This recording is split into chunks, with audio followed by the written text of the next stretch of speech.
Structure of hantavirus and mode of infection. Let's use a simple diagram to make the relationship easier to see. चलो पहले structure को clear करते हैं, क्योंकि structure समझ आएगा तो इन्फेक्शन का तरीका ऑटोमेटिकली लॉजिकल लगने लगेगा।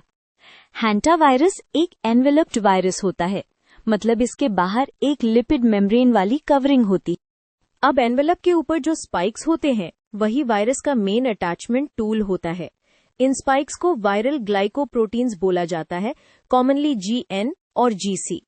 ये स्पाइक्स होस्ट सेल को पहचानने और चिपकने में हेल्प करते हैं, जैसे कि की lock type matching. Inside part में वायरस का जेनेटिक मटेरियल होता है। हैंटावायरस का genome negative sense single stranded RNA होता है और ये सेगमेंटेड होता है। सेगमेंट होना इंपॉर्टेंट है क्योंकि वायरस के different segments different proteins code करते हैं। क्विक मैपिंग याद रखो। S segment usually nucleocapsid protein बनाता है, M सेगमेंट ग्लाइकोप्रोटीन्स बनाता है और L सेगमेंट पॉलीमरेज। पॉलीमरेज जरूरी है क्योंकि नेगेटिव सेंस RNA को पहले पॉजिटिव सेंस में कन्वर्ट करके ही प्रोटीन्स बन सकते हैं। अब मोड ऑफ इन्फेक्शन पे आते हैं। हैंटावायरस का क्लासिक रूट होता है इनहेलेशन, मतलब इन्फेक्टेड रोडेंट्स के यूरिन, फीसेस या सलाइवा से जो एरोजॉल्स बनते हैं उनको ब्रीथ करने से वायरस ह्यूमन बॉडी में एंटर कर सकता है। ये पॉइंट स्टूडेंट्स अक्सर मिस कर देते हैं। Direct human to human usually common नहीं होता, एक्सेप्ट कुछ स्पेशल स्ट्रेन्स में।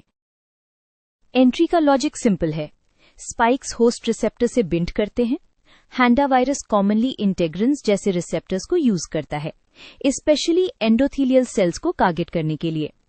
एंडोथीलियल सेल्स ब्लड वेसल्स की लाइनिंग होती है, इसलिए इन्फेक्शन से वैस्कुलर लीकेज टाइप प्रॉब्लम्स हो सकती हैं। फिर रेप्लिकेशन साइटोप्लाज्म में होती है। क्योंकि जीनोम नेगेटिव सेंस है, वायरस अपना पॉलीमरेज यूज करके पहले मैसेंजर RNA बनाता है, देन प्रोटीन्स और फिर genome copies. Newly formed particles usually Golgi region में असेंबल होके बड करके रिलीज होते। फाइनली क्लिनिकल पिक्चर का हुक समझो। एंडोथीलियल इन्वॉल्वमेंट की वजह से 2 मेजर सिंड्रोम्स डिस्कस किए जाते हैं। ओल्ड वर्ल्ड हैंटावायरसेस से HFRS यानी haemorrhagic fever with renal syndrome, और न्यू वर्ल्ड हैंटावायरसेस से HPS यानी हैंटावायरस पल्मोनरी सिंड्रोम। दोनों में कैपिलरी लीक इंपॉर्टेंट थीम है।